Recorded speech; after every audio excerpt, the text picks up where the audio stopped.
What is up, everybody? Please do not mind the setup. I got in very late last night from Seattle. I had a quick last-minute trip out there to go work with the Tiger Belly guys, which was really fun. But yeah, I just, it was a sort of a last-minute thing. Wasn't really expecting it, but very fun time. But yeah, I do, we had my favorite fighter fought last week. And then we have a fight card this weekend. Both the fight cards aren't really stacked that much. So for me, especially like if you're not a hardcore, they don't really tickle. What is it? Tickle your feathers or whatever the hell that saying is. But there is still some good fights. And like last weekend, I didn't really talk about all of them. And I'll do the same this weekend, but there is a couple of fights that I think that are important and that are actually really good. But last week, what did I say? Zombie was talking all that mess about how Max didn't have knockout power, and I felt like, man, I feel like Max is going to come in here and try and be like, all right, I don't got knockout power, check this out. And I feel like I just couldn't have been more right.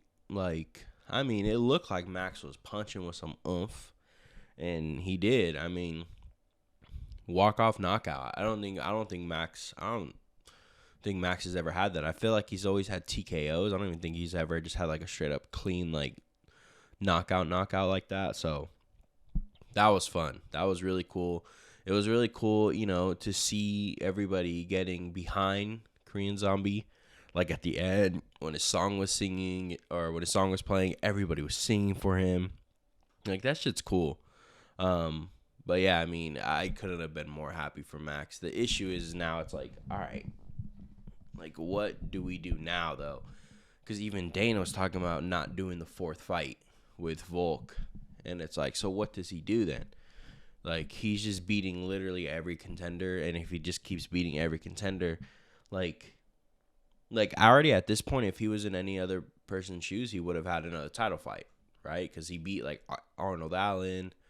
He beat all these people. He beat Yair. He beat literally everybody. That's there. And I saw some crazy thing saying last time he lost the fight, someone not named Alexander Volkanovski, someone else on that card, Erin Blanchfield, she was 14. That's the last time he lost, so... That is wild, but shout out to Max. I don't know what's next, honestly. Best case scenario for him is if Volk goes up to 55 indefinitely, But I don't think he's going to right now. I feel like he should because he had such a close fight with Islam, and I think that he could actually be really competitive with those guys at 55 because of his strength, his lower base, and just how skilled he is. I think he would surprise a lot of people and do very well at 45 or 55. Max, I would love to see at 55, but I would want to see him put on a little bit more size because we did see that. Wow! Oh my God! Just a random yawn in the middle of all that, huh? When he fought Dustin, he was a little undersized. Even though that fight was really good, and people act like, Dustin just went in there and just beat the fuck out of Max. That's not what happened. That was actually a cool, close, fun fight. But yeah, anyways, yeah, I don't know. Max is in a weird position almost because it's what's next? Just more contenders. He just gets to beat all the contenders. The only way that these people get fights for the title is they have to go beat somebody else. They put these guys against Max because they want them to have a title fight and they lose. So, yeah, who knows? But shout out my boy Max, bro. I was so hyped on that win. I couldn't have been more excited. The other fight was the big fight that I thought was Erin Blanchfield. She had it was a fun fight, right? It was a close fight, but I think everybody was used to her just kind of wiping everybody out. But you got to remember, Talia Santos, she is the one that gave Bullet her first fight where we were like, yo, Valentina might have lost this one. You know, like, obviously she's very good. She's very strong. As we saw, it was hard to take her down.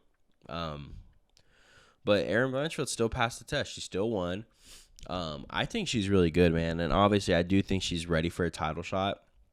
We'll see how this Grasso and Valentina fight plays out. You know, all these fighters, you know, Valentina had to just been so dominant for so long, and she is getting, you know, she's not old, but she is getting older. And, you know, these new, young up-and-comers, eventually at some point, you know, a time was going to come where someone's going to win, or you never know when that, you know, father of time, where it's just not her time anymore. And it could be now. You never know. Alexa Grasso did good in their last fight, and she finished her by submission. We have to see what happens here. But Blanchfield is one of those new up-and-comers that's literally just good everywhere. And I would like to see her fight, you know, the champ, whoever the champ is. But it would be cool to see her fight Valentina, just to see Valentina is still kind of that old guard, old school, at least in the women's MMA, right? And then Erin Blanchfield's obviously that super young, new school MMA style. So it would be cool to see that, but also it would be cool to see Blanchfield versus Grasso, because Grasso likes to, you know, use a lot of her grappling as well too, even though her striking's good. And then you got Blanchfield, who's a grappler primarily, but she's very aggressive with her striking. She's good. She does these little footwork. She does this footwork where she'll step off to the side, and she's really good. So I'm excited for that. But other than that, it was a fun fight card. I mean, if you watched all of it, you're absolutely, oh my God, y'all saw that? Absolutely wild, especially if you're in LA or California, because the fight started like at 2. I had to set an alarm to wake up for that one because I didn't want to miss Max's fight. So I set an alarm at 5 a.m., woke up, probably saw just like chunks and bits of some fights because I kept falling asleep. But when Max's fight was coming out, I stayed up. But yeah, anyways, we got Cyril Gane versus Sergey Spivak today. And this is honestly like a cool fight. You know, Spivak is on a little win streak. He's wrestling and dominating people. He's doing his thing. I think he had like a tough go when he first came around, but then he started winning. He beat, like, his first big win was Ty. That wasn't Ty of right now. It was Ty back in the day when Ty was, you know, a little bit on a losing streak. I think a couple, you know, when this fight first got announced, I was like, oh, Spivak's going to take that, man. They're really trying to get Cyril Gane out of here. Like, not out of here, but I don't know. That felt like, you know, I felt kind of weird about it. But this is why Cyril Gane is going to beat Sergey Spivak. I was looking at the records. You got to look at who have they fought. Cyril Gane has fought a lot of people, almost everybody in this division, right? He fought John Jones, even though he lost, but that's still, you're fighting John Jones. He fought Ty. He fought Ngannou, Derek Lewis, Volkov, Rosenstruck, Junior Dos Santos, Bozer, who was also very good at the time. That's his strength of schedule. Let's look at Sergey. And granted, all these fighters are good, right? But this is his most recent one was Lewis, right? Who we have seen, like, if you do enough pressure on Lewis, you could beat him. Sakai, Greg Hardy, he fought Aspinall but lost, obviously. Olenek back in the day, and Vendera. When you look at those strength of schedules, I mean, there's no way you don't say that Cyril Gane has done more and has fought higher talented people, right? I just think, you know, even me, I fell into it. We saw John Jones go in there and kind of just out-wrestle and just destroy Cyril Gane. But that's John Jones, and he's going to do that to all the heavyweights. But Cyril Gane, his striking, his speed for being heavyweight for being over like almost 260 pounds, for being 6'4", how long he is, the amazing striker he is, the distance he gets to keep, the teep kicks that he throws, his striking. He is very strong. He does have decent takedown defense. I just don't see how Sergey is going to be better than that, honestly. He could. Don't get me wrong. He definitely could. This is a big step up for him. I think this is one of those guys that landed a fight when Derek Lewis was higher ranked and beat Derek Lewis, and now he's jumping into, number one. And I just don't know if he has the skill set as of right now to beat Cyril Gane. I think Cyril Gane is smarter, and I honestly think the striking is just going to play such a big factor in this, because Cyril Gane, I think, is going to be able to keep his distance and not get taken down. And honestly, I think Cyril Gane, he's fighting, basically at home, Paris, France, and I think he's going to try and show out. He lost his last fight. It was quick. It probably was a little bit embarrassing for him. So I think he's coming to show out, do work, and I think we're going to see him finish Sergey Spivak within 3 rounds. Good fight. I know we got John Jones Stipe in November, most likely, or December, I think it is. And I think whoever wins that fight and whoever loses that fight retires. So I don't know if we're going to see those guys really fighting that much anyways. But I think Tom Aspinall is going to be up there for a title here soon. And, he might be against Cyril Gane. And I feel like that fight will be very, very cool. All right. There's good fights on here. Like I said, there's nothing really that, like, anybody is, crazy for, I should say. Like, there's nothing where the big names. But the last one that I really do want to talk about, obviously, is Rose Namajunas versus Manon Fiorot. Rose coming back. And what's cool about this, I totally forgot about this, is she's coming up to flyweight, which is 125. Normally she fights 115. So she's coming back off of that Carla fight. And, I think she was almost saying that she was done after the Carla fight, that she wanted to retire. She was done with it. I'm excited to see. I've always been a fan of Rose. Always, always, always. And it sucks because I don't think she should have lost that title in that Carla fight. It is kind of crazy how that fight went, right? And she even talked about it just recently, saying like, this was the most boring fight ever. And it just sucked like she lost because Carla did land like a takedown or whatever. Like, I don't know. It sucks because Rose is so good, and I feel like every time she gets the title, she just can't keep it, and it's just some freak weird thing. Like the Jessica Andrade, she got slammed on top of her head, and she was beating up Andrade like bad in that fight. And then the Carla fight. Oops. And then the Carla fight, like you're like, okay, well, that's kind of what just happened right now. Yeah, so I don't know. Manon Fiorot, she's really good. She has like this like tall, like striking stance. I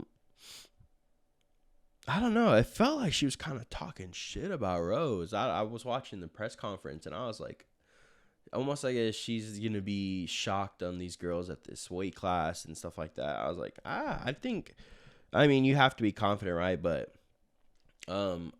I do wonder, though, that she does kind of have a point. I wonder how much the cuts were for Rose.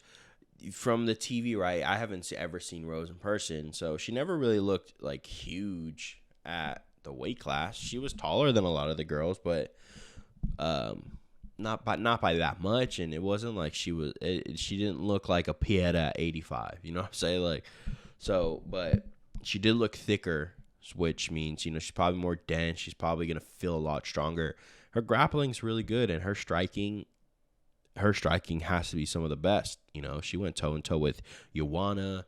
She went toe-and-toe with Weili Zhang. She even knocked Weili out and Joanna out. So I think she might be underplaying Rose, and that's probably going to work into Rose's favor, because she's probably thinking she's going to come in here and just, like, quote unquote manhandle Rose, right? And I don't know if that's the case. So I think